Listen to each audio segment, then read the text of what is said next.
Hey, in this video I will show you how to connect ChatGPT to Google Drive. Now this is a new update of ChatGPT that they just published and it is very cool. So what you need to do is you need to tap on this little attachment sign and right here you see connect to Google Drive. So of course you just need to tap on this, and when you tap on this you get the option to select one of your Google accounts. So let me do that right now. And after you tapped on your Google account, ChatGPT wants access to your Google account. You get this message and you of course need to continue, but first read this. So when you allow to access, ChatGPT will be able to see, edit, create and delete only the specific Google Drive files you use with this app.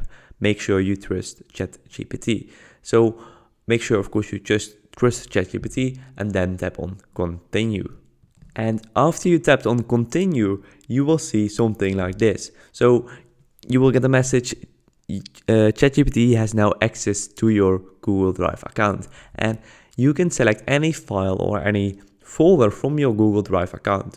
Right now, nothing matches my search because I hide it, but you can select any file you want and you can basically ask any questions about that file. So let me show how you can do this.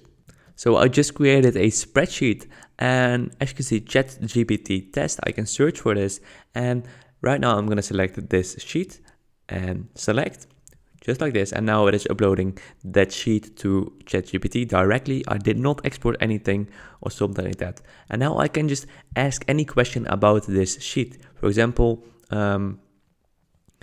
what conclusions can you make up based off this sheet, something like this.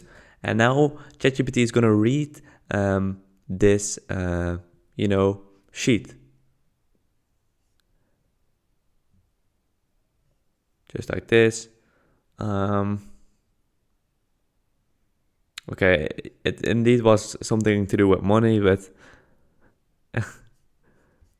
okay, those conclusions are not that good, but anyway, you can, if you have the right prompts, because my prompt was not that good, but if you have a good prompt and an extensive big sheet you want to read some data of, you can really go in depth and read,